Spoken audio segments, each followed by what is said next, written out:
Hello, everyone. This was a good week of chapters, with Sakamoto Days sticking out the most for me, simply because it was very funny. So with that, here's the spoiler warning, and we're starting off with One Piece, chapter 1019. And the chapter was good. It was mostly Frankie versus Sasaki, and we may have gotten a winner from it. Though, with all of these fights, I'm never quite sure. But it was a good fight nonetheless, and we got to see a decent enough reveal at the end. So the chapter starts with Queen versus Sanji, as Sanji makes a comment on Queen using multiple lasers, saying that Frankie would love to get his hands on that. We then see Chopper and Co. trying to unbandage Zoro, and it doesn't seem to be going very well, as Zoro screams as they seemingly are using all sorts of tools to try to get him unwrapped. So that was very funny. It then cuts to Luffy on Law's ship. Law's crew is struggling to figure out a way to help Luffy and tell him not to die, and they're panicking when Luffy just wakes up and yells meat. So he'll end up eating a ton, and I had made a prediction, or it's more of a thought that I think it would be very funny, though I know a lot of people would be very angry at it, where when the island falls and crushes the flower capital, which I still say is going to happen, and Kaido's about to win, everyone's defeated, he's the only one who's pretty much unscathed, and he walks up to the throne. As soon as he sits down, Luffy will appear saying, hey, and everyone looks up and Kaido is shocked. That's what I predict is going to happen there. My added joke is that Luffy will now, because he wants to eat so much meat, is that he's going to show up fat, and it's going to be a sort of gag that now he's fat, and everyone just goes, ugh, Luffy. I think that would be a funny thing to have happen. I don't think it will, but after this panel, I could see it happening. We then cut to the area where Frankie is fighting Sasaki, and we see that the gifters have turned on the other group of people, leaving Sasaki all alone, saying that no matter if they're influenced, this is still a betrayal, and that he'll kill them or anyone who gets in his way. Sasaki then turns into his hybrid form, threatening that he'll kill everyone in his path. He then changes his sword into what looks like a screw sword, where the blades spin as they're on their side now. He plans on attacking. A couple of the gifters jump in, asking Frankie if he wants help. Frankie tells him no, go help someone else. He's okay. Then Sasaki decides to do something completely bizarre, which is, because he's a triceratops, his frill starts to spin, and he somehow turns into a helicopter. It doesn't really make any sense. He then goes in for the attack, attacking a lot of the gifters, as well as going right to Frankie. Frankie had initially said that all the gifters that turned and sided with him were now his friends, and so seeing them get cut down, he's now enraged. Again, Sasaki then goes to him, still spinning like a top and flying. Frankie says he wasn't expecting an air battle. Sasaki says that that's what a Triceratops does, even though it doesn't. Sasaki gears up for a spearing attack, but goes the wrong way because his frill spins the wrong way, propelling him too far back, but he tries to cover, saying that he needed a longer runway. Frankie calls him out on it, and then Sasaki jumps forward and spears into Frankie's arm, which then sets off his shoulder rockets, destroying his arm, or hurting his arm, but Frankie gets the upper hand and does a general suplex on him, throwing him head first into the ground. Frankie then goes for another V for victory cut type of deal, but Sasaki dodges out of the way. Frankie then complains that he's not very good at sword fighting before losing his sword altogether. Frankie runs away to gain some space before hitting one of his air cannon blasts into Sasaki, but Sasaki again outlasts and survives the damage of that attack and goes in for one more large attack, which crushes Frankie Shogun, destroying his arm in the process, but Frankie ejects himself from Frankie Shogun and uses Radical Beam right in Sasaki's weak point, leaving it that Sasaki may be out for now, or he'll be alright and get back up. But at least for this round, Frankie won, which I thought was a good deal because this was a more legit fight than many of Frankie's recent fights. And the last thing for the chapter is we get to see Kaido versus Yamato, and they're fighting pretty evenly, though it does look like Yamato is struggling. We then hear that Yamato did eat a devil fruit before we see what his form looks like, which is some sort of mythical lion deer thing. But we hear that Kaido never intended for Yamato to eat the devil fruit, but he did just because he was hungry, and then he now lost his ability to swim. Yamato then says that the shackles weren't the only thing keeping him on Onigashima / Wano as a whole. It was that he couldn't abandon the country, for if he did, how could he call himself Odin? That was the chapter. I thought it was very good. Seeing Frankie actually fight his fight, and Yamato even still holding his own against Kaido, though it doesn't look like it'll last for too much longer. Overall, I'd give that chapter a B. It was, again, good. Frankie's fight had a conclusion, at least for now. I'm not sure where it goes in the next one. It might go to Robin, and we get an update there. Maybe she wins her fight, having it that all the Straw Hats win this first battle, which I'm surprised by, before, again, Onigashima falls, and then everyone goes for round 2, a more gritty slugfest type fight for round 2, where all of them are in really bad shape, so only like 1 or 2 clean hits will actually down anyone, leaving it that it's a bit more tense by that point. But with the Kaido and Yamato, seeing Yamato in a devil fruit form, it'll be interesting to see where, when, and how Luffy gets back involved with the fighting, and how he plans on winning. Even Yamato, what his plans are after Luffy defeats Kaido. So now we're on to Black Clover, chapter 300. This was a good chapter.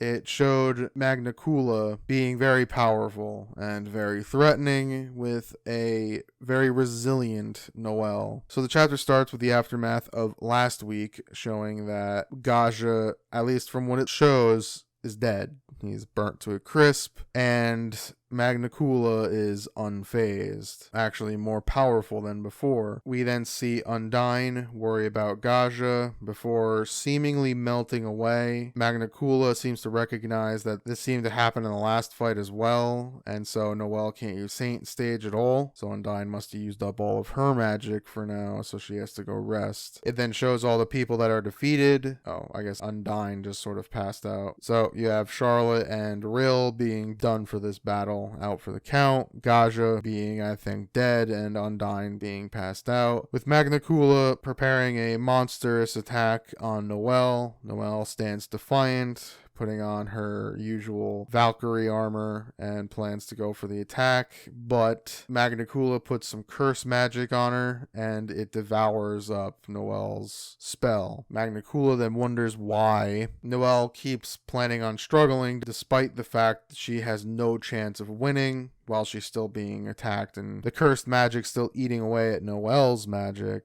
And it shows all the people who valiantly struggled against Magna Kula, from Noelle's mother protecting her children, and from Gaja fighting for the loyalty to his queen, and wonders why Noelle keeps fighting for hope that doesn't even exist. She then asks the questions, why don't humans give up? Noelle builds up her resolve, saying in her head that she knows she can't win and that this whole thing is futile. She even wants to just give in to her emotions, but she can't because she's going to stand tall and she is not going to give up. Magna Kula says that she really can't understand and she finds it fascinating, but she doesn't have enough time to dwell on it, and plans on blowing up Lollapalooza, killing everyone within the area and allowing herself to grow into her full form. Believing she had won, she is smug. Noelle then jumps in to try to save Lollapalooza, even though it's really not useful. When Asta arrives, pulls out his sword and stops the curse. Either full stop or something. Now that he's stronger, he might have legitimately actually been able to break the curse with his anti-magic. But whatever the case is, he stops Lollapalooza from blowing up,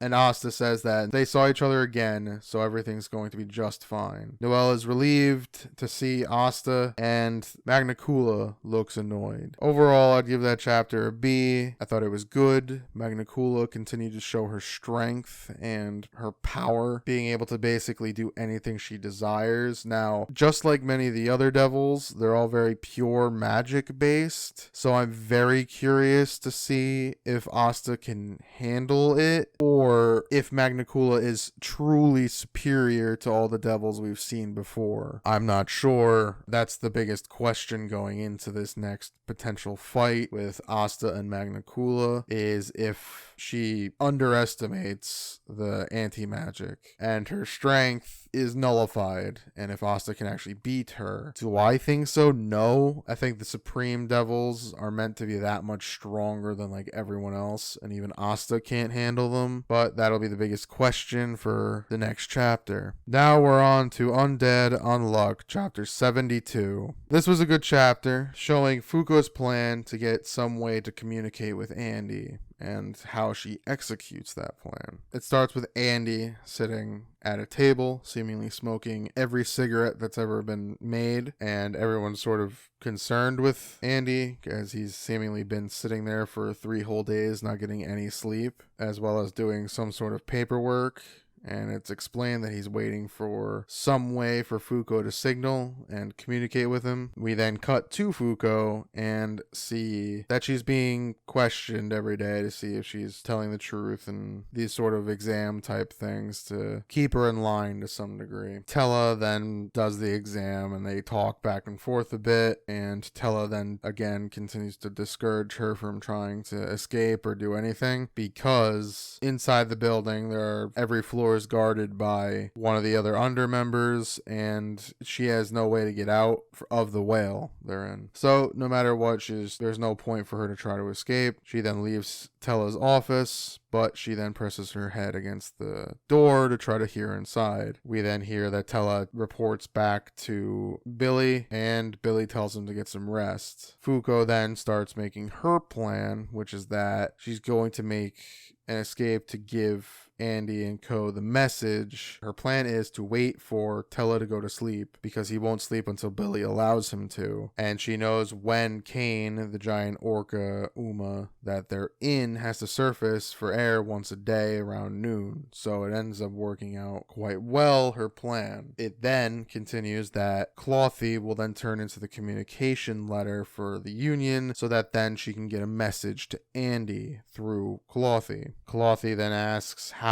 she's going to get up to the roof of the building and then out through the air hole, where Fuko then says that if whoever she meets, she'll have to use her unlock ability as best she can, and she knows that it'll work on those who she likes and it won't work on those she doesn't. So she'll just have to try to wing it and make sure it works or doesn't work. Clothy says that Fuko's a lot like Andy, and that she throws caution to the wind and takes a lot of unnecessary risks. But Fuko reassures him that she knows they won't kill her. She makes a dash, and Latala's the first floor, general she has to go against. Latala's telling her, why are you doing this? And to give up, but Fuko shows some good skill by being able to dodge Latala's attack and being able to touch her to give Latala a stroke of unluck, which is that the floor caves in a little bit. So Rip, who's chasing after Fuko, has to save Latala. She then makes it up to the next floor to find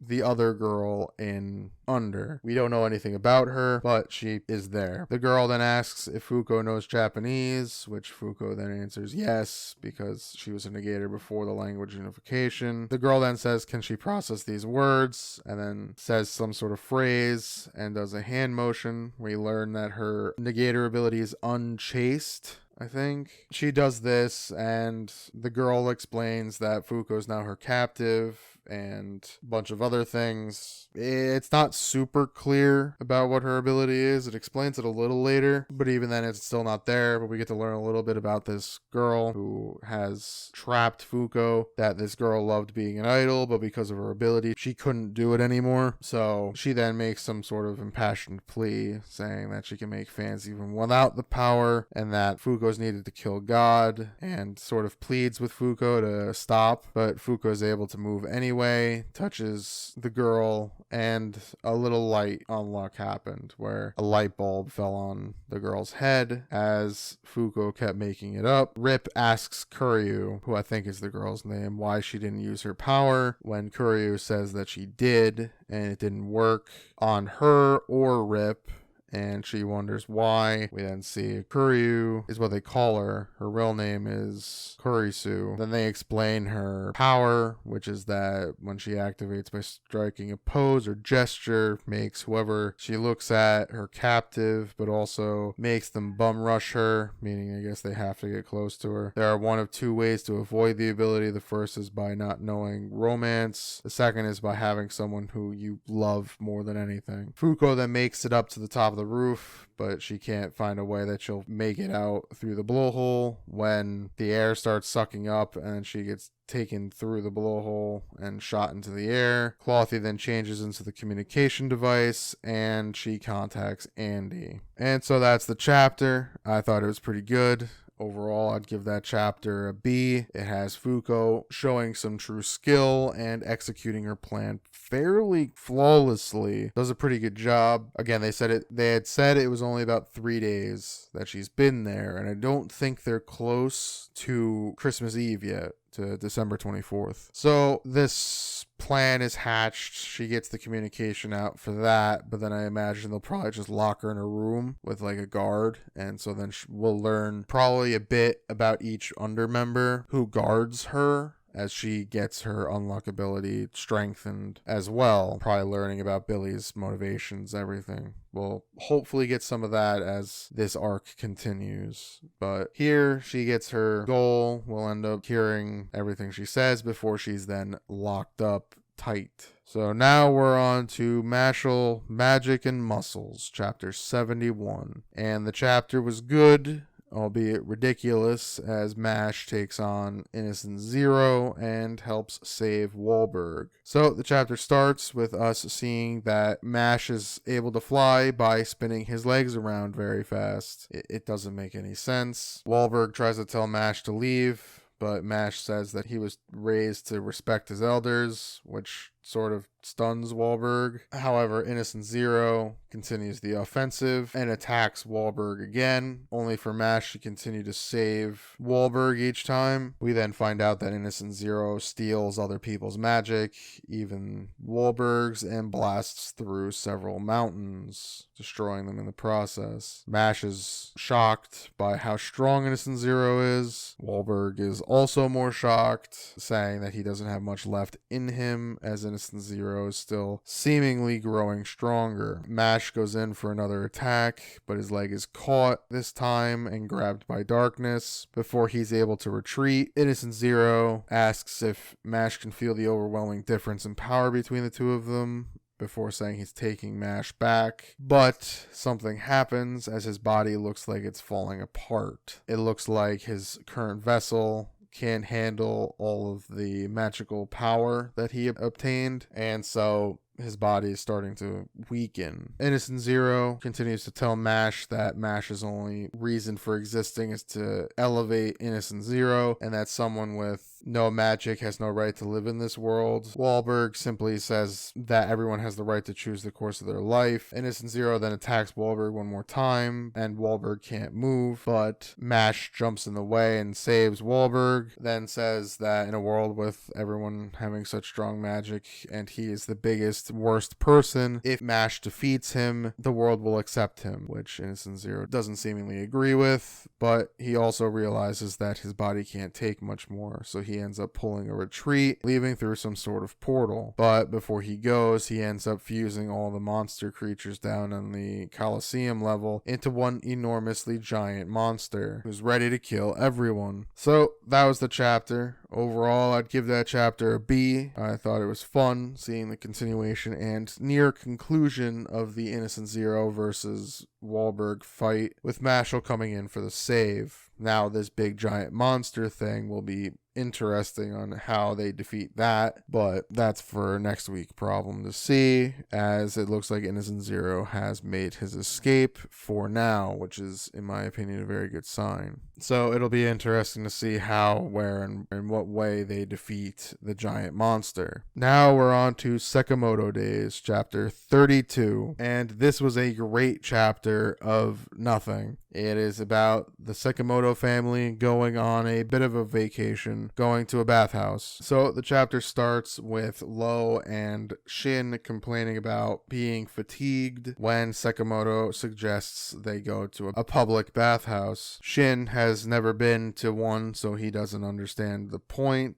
He's also a bit skeptical of going to such a public area because his power is lowering, when Sakamoto says that to maintain peak performance, taking a break is essential. So they get in and plan on relaxing when the clerk at the shop recognizes Sakamoto, and it's revealed the clerk is a young amateur assassin. It looks like it's not going to be such a relaxing day, as he plans on trying to take the bounty. So we see Sakamoto and Shin relaxing, cleaning, and getting ready to relax some more to get into the jet baths. The clerk booby-trapped the baths and plans on sort of blowing them up with water pressure. Shin eats the water pressure, gets blown halfway across the room. He then slips on some soap and crashes, cutting his head, it seems, or smashing his head somewhere, causing him to bleed. The clerk thinks he's gotten Sakamoto and that he's won, but what we find is that Sakamoto enjoys the high level of water pressure and is unflinching. Sakamoto then wants to try the sauna, and the clerk then apparently blasted the temperature of the sauna to nearly oven levels, like it's too hot, it's causing fires within the sauna. He had placed it to be hot enough to cause spontaneous combustion. However, Sakamoto thinks it's perfect, as it's well too much for Shin. The clerk's getting frustrated, as Sakamoto's completely satisfied. Shin tries to keep up with Sakamoto, but Sakamoto carries him out. They then go to a cold bath right next to it, and the water is apparently 1 degree Celsius, which is very cold. It's about almost freezing. Shin can't handle it, but Sakamoto seems pretty satisfied. Then there's a waterfall thing, which has water pressure of 10 tons, as Sakamoto can handle it, but Shen can't. And so then they repeat this process at least 3 more times, with Shen being unable to handle the situation, as Sakamoto's enjoying himself. Sakamoto then carries Shin out and just keeps dragging him everywhere. Sakamoto's daughter wants to play ping pong, and so Lo and Sakamoto play ping pong at a high degree and high level. The clerk is desperate and can't figure out a way to kill Sakamoto when 2 guys he seemingly knows shows up and taunts him, smacking the clerk about, name calling him the whole thing. The clerk really can't do much of anything, especially when the 2 thugs call the bathhouse a dump, and the clerk tries to defend it but struggles when Sakamoto sends the ping pong ball into the face of one of the thugs, who then slams his head against the floor. He then whacks some sort of candy like stick right into the other thug that's still standing and slamming him into the vending machine. He then grabs his seemingly stick to throw it out when the clerk confesses to trying to kill him and asks why Sakamoto would save him, when Sakamoto gives him a compliment saying that it was a good bath with a lot of special features that he enjoyed. The Sakamoto family then leaves, and the clerk calls his dad, wanting to take over the family business, but it doesn't seem to go as well as he hoped. We then go to the next day and see that Shin is even more exhausted after the public bath than he was before. So that was the chapter. I thought it was very funny, with Sakamoto and co just doing a relaxing day that ends up not being so relaxing for anyone. Well, for